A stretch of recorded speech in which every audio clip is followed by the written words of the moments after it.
ऊपर सौतन, नीचे काली बहू का ससुराल। अरे गोमती बहन, तुझे क्या बताऊं। मैं तो परेशान हो गई हूँ अपने बेटे से। मैं चाहती हूँ कि उसकी जल्दी से जल्दी शादी हो जाए, और शादी भी किसी ऐसे फटीचर परिवार में नहीं, बल्कि किसी अच्छे अमीर घराने में होनी चाहिए। देख बहन, तू मेरी सहेली है, तुझे तो गांव के बारे में सब कुछ पता ही होगा। तो जितनी जल्दी हो सके मेरे बेटे के लिए एक अच्छी सुंदर संस्कारी बहू ढूंढ कर लाना। बहन, मैं तो सारा दिन अपने घर में ही रहती हूँ। मैं कहाँ से कोई लड़की तेरे बेटे के लिए ढूंढ पाऊंगी। और फिर मेरा इतने अमीर घराने में उठना बैठना तो है नहीं। लेकिन हाँ, तूने पंडित को कुंडली दी है या नहीं? पंडित किसी भी लड़की का रिश्ता जरूर ले आएगा। अरे गोमती बहन, पंडित को तो मैंने बहुत पहले ही कुंडली दे दी थी, लेकिन आज तक उन्हें कोई अमीर घर की लड़की मिली ही नहीं। तभी सुशीला के घर पर पंडित खिलखिलाते हुए आते हैं। अरे मिल गई मिल गई मिल गई बहन, लड़की तो बहुत अमीर मिली है, बस एक ही कमी है। देखो पंडित जी, कमी तो मुझे कोई भी हो चलेगी, लेकिन लड़की अमीर होनी चाहिए, जो अपने साथ दहेज में खूब सारा धन दौलत और ढेर सारा दहेज लेकर आए। अरे सुशीला बहन, पहले कमी तो सुन लो। चलो पंडित जी बताओ। दरअसल लड़की रंग रूप से थोड़ी काली है। पंडित जी कर लो बात, ये काला गोरा कुछ नहीं होता, काले रंग को थोड़े ना रख कर चाटूंगी मैं। बात तो आप बिल्कुल सही कह रही हो बहन जी, चलो फिर मैं रिश्ते की बात आगे बढ़ाता हूँ। पंडित ऐसा कहकर अगले दिन विशाखा के घर पहुंच जाता है। विशाखा रंग से काली थी, लेकिन दिल की बहुत साफ थी। उसके काले रंग की वजह से काफी समय से उसका कोई भी रिश्ता नहीं हो रहा था। जो भी उसे देखने आता था वही उसे मना करके चला जाता था।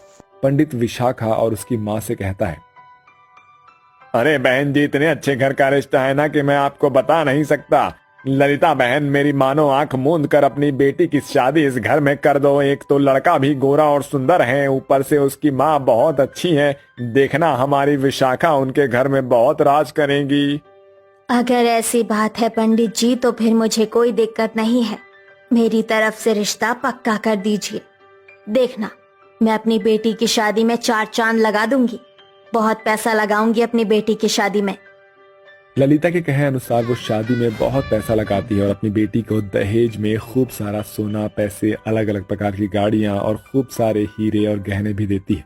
विशाखा काली तो थी, लेकिन सोने और हीरे से लद कर अपने ससुराल पहुंचती है। उसके गले में हीरों की हार और सोने की ज्वेलरीज देख सुशीला की आंखें फटी की फटी रह जाती है। आओ बहू, अंदर आओ, तुम्हारा इस घर में स्वागत है। चलो मैं तुम्हें मेरे बेटे का कमरा दिखा देती हूँ। सुशीला के मकान में ऊपर से नीचे तक 2 फ्लोर बने हुए थे। नीचे सुशीला खुद रहती थी, तो वहीं ऊपर वाले कमरे में उसका बेटा रहता था। सुशीला उस कमरे में अपनी बहू को ले जाती है। ये मेरे बेटे का कमरा है। मेरा बेटा अमन आता ही होगा, तुम यहाँ बैठकर इसका इंतजार करो। थोड़ी देर बाद अमन अपने कमरे में आता है, जहां वो अपने कमरे में अपने बिस्तर पर अपनी काली पत्नी विशाखा को बैठे हुए देखता है, और वो उसे देखते ही कहता है, तुम यहाँ क्यों बैठी हो? तुम्हें किसने कहा यहाँ बैठने के लिए? चलो यहाँ से उठ जाओ, यहाँ तुम नहीं सोगी। अगर तुम्हें इस कमरे में सोना है तो अपना बिस्तर जमीन पर लगा लो और चुपचाप सो जाओ। अपनी सुहागरात वाले दिन अमन का ऐसा बर्ताव देखकर विशाखा को बहुत अजीब लगता है और वो चुपचाप जमीन पर बिस्तर लगाकर लेट जाती है। वहीं अमन बिस्तर पर लेटने के बाद अपने मन ही मन सोचता है, सोचा था थोड़ी बहुत सांवली होगी, लेकिन ये लड़की तो बहुत ही ज्यादा काली है। इसके साथ तो मैं कहीं भी आ जा नहीं सकता। ये मेरे लायक तो है ही नहीं। पता नहीं क्यों माँ ने मेरी शादी इस लड़की से करवा दी। अमन को विशाखा बिल्कुल पसंद नहीं थी। वहीं अगले दिन सुबह विशाखा ने अपने ससुराल की सभी जिम्मेदारियों को अच्छे से संभाल लिया था। ये लीजिए माँ जी, आपका और अमन जी का नाश्ता मैंने बना दिया है। विशाखा के हाथों का खाना खाते ही सुशीला बहुत खुश होती है। रंग रूप में तुम बेशक काली हो, लेकिन तुम्हें खाना बहुत स्वादिष्ट बनाना आता है। चलो, कुछ तो काबिलियत है तुम्हारे अंदर। विशाखा बेशक रंग से काली थी, लेकिन उसने अपनी सास का दिल जीत लिया था। तो वहीं अमन उसकी शक्ल देखना भी पसंद नहीं करता था। वो बिना नाश्ता किए ही अपने ऑफिस के लिए निकल जाता है, जहां वो अपने दोस्त विक्की से मिलता है। अरे भाई, तूने तो शादी कर ली और मुझे बुलाया ही नहीं। अपनी शादी की पार्टी कब दे रहा है? यहाँ जिंदगी झंड हो गई है और तू शादी की बात कर रहा है। इतनी काली लड़की से शादी हुई है ना कि उसकी शक्ल देखने का ही मन नहीं करता है। अरे भाई तू मुझे कहीं ले चल यार, किसी पार्टी में ले चल। मैं तो उस कल्लो मसानी की शक्ल देखकर बहुत ज्यादा परेशान हो गया हूँ भाई। विकी और अमन एक क्लब में चले जाते हैं जहाँ वो पार्टी करते हैं। वहीं अमन वहाँ अलीशा से मिलता है। अलीशा बहुत सुंदर और खूबसूरत होती है। अमन उसे देखते ही उसके ऊपर लट्टू हो जाता है और उससे बातें करना शुरू कर देता है। अलीशा को भी अमन बहुत हैंडसम लगता है, जिसके चलते वो भी उससे बातें करने लगती है। देखते ही देखते अब वो उस दिन के बाद से एक दूसरे से मिलना शुरू कर देते हैं और बात आगे बढ़ जाती है। अलीशा, मैं तुमसे बहुत प्यार करता हूँ और मैं चाहता हूँ कि अब हम दोनों शादी कर लें। क्या तुम मुझसे शादी करोगी? मैं भी तुमसे बहुत प्यार करती हूँ और मैं तुमसे शादी करना चाहती हूँ। बताओ कब करनी है शादी? कल करे सो आज कर, आज करे सो अब। जान, मैं तुमसे शादी अभी ही करूंगा। अमन अलीशा से शादी करके उसे अपने घर ले आता है, जहां अपनी सौतन को देखते ही विशाखा के पैरों तले जमीन खिसक जाती है। कैसे इंसान हो आप? मर्द इतने खुदगर्ज कैसे हो सकते हैं? आपने एक बार भी मेरे बारे में नहीं सोचा कि आपकी पहले से ही एक पत्नी है? तुझे मैंने आज तक तो अपनी पत्नी का दर्जा दिया ही नहीं। किस मुंह से ये बात बोल रही है?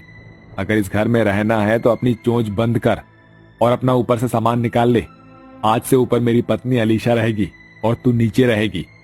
इस प्रकार विशाखा की सौतन को ऊपर वाला कमरा मिल जाता है और नीचे विशाखा को रहना पड़ता है। वहीं अलीशा पहले दिन से ही विशाखा के साथ बहुत बुरा बर्ताव करती है।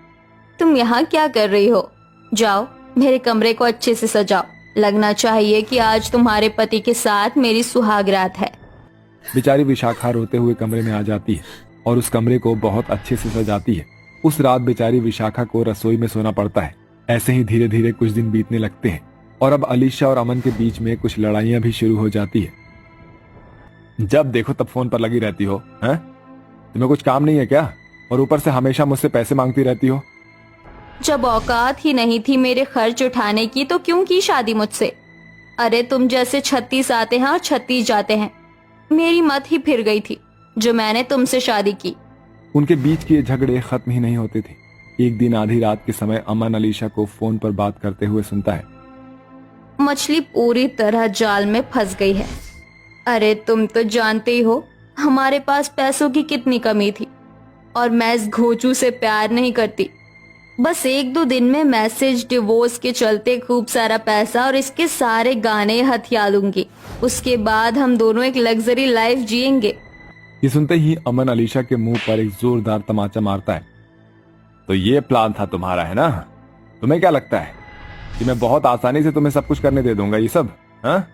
मैंने तुम्हारी सारी बात रिकॉर्ड कर ली है और ये मैं पुलिस वालों को दिखा दूंगा। अगर तुम्हें अपनी जान प्यारी है ना तो यहाँ से चली जाओ अभी के अभी, वरना मुझसे बुरा कोई नहीं होगा, समझ लो। नहीं, ऐसा मत करना। मैं तुमसे माफी मांगती हूँ। मैं तुम्हें और इस घर को छोड़कर आज ही जा रही हूँ। इस प्रकार अलीशा अमन को छोड़कर चली जाती है। उस रात अपने कमरे में अमन बहुत रोता है, जिसके चलते उस रात उसे अपनी गलती का एहसास होता है और वो रसोई में नीचे आकर अपनी पत्नी विशाखा से माफी मांगता है। मुझे माफ कर दो, मुझसे बहुत बड़ी गलती हो गई है। तुम्हारे साथ ऐसा बर्ताव मुझे नहीं करना चाहिए था। जिस गोरे रंग पर मैं इतना भरोसा करता था, उस गोरे रंग की लड़की ने मुझे धोखा दे दिया और मुझे छोड़ दिया। और इतना कुछ सहन करने के बाद तुम मुझे छोड़कर नहीं गई। तुम चाहो तो मुझे सजा भी दे सकती हो। आपको अपनी गलती का एहसास है, मेरे लिए इतना ही काफी है।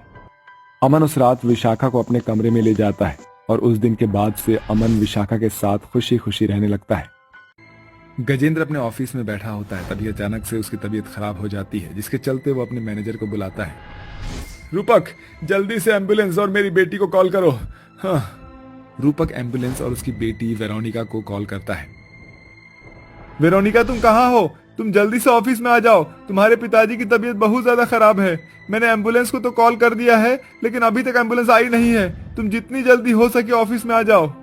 वेरोनिका ये सुनते ही बहुत ज्यादा परेशान हो जाती है और अपनी कार में बैठकर सीधा ऑफिस आ जाती है, जहां वो अपने पापा को बीमार कुर्सी पर पड़े हुए देखती है। डैड, आपको कुछ नहीं होगा, बस थोड़ी सी शांति रखिए। वेरोनिका एम्बुलेंस में लिटाकर अपने पिताजी को अस्पताल ले जाती है, जहां डॉक्टर उनका चेकअप करने के बाद वेरोनिका के पास आकर कहते हैं, वेरोनिका, वेरोनिका ये कहते हुए मुझे बहुत अफसोस हो रहा है, लेकिन अब तुम्हारे पिताजी के पास बहुत ज्यादा समय नहीं है। सिर्फ कुछ ही घंटे बचे हैं। तुम चाहो तो जाकर आखिरी बार उनसे बात कर लो। ये सुनते ही वेरोनिका की आंखों में से आंसू आ जाते हैं और वो रोते हुए अपने पिताजी के पास जाती है ऐसा क्यों हो रहा है मेरे साथ? पिताजी पहले बचपन में माँ मुझे छोड़कर चली गई और अब आप मेरा साथ छोड़कर जा रहे हो। मुझे छोड़कर मत जाओ, आपके सिवा मेरा इस दुनिया में है ही कौन?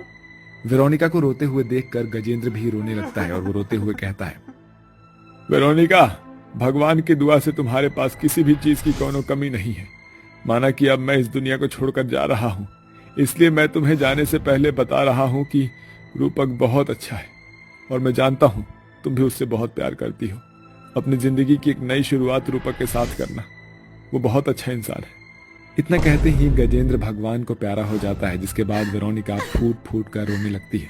वेरोनिका और रूपक दोनों मिलकर गजेंद्र का अंतिम संस्कार कर देते हैं। अपने पिता के मरने के बाद वेरोनिका अपने पिता की कंपनियों को ओवरटेक कर लेती है। वो हर चीज को बहुत अच्छे से हैंडल करने की कोशिश करती है, लेकिन उसे हर बार किसी न किसी चीज की कमी लगती है। और एक दिन ऑफिस में सबके जाने के बाद वेरोनिका अकेले अपने पिता के कैबिन में बैठी होती है और उन्हें याद करते हुए रोती रहती है। डैड, आप मुझे छोड़कर क्यों चले गए? मुझे आपकी बहुत याद आ रही है। एक परिवार की मुझे बहुत कमी महसूस होती है।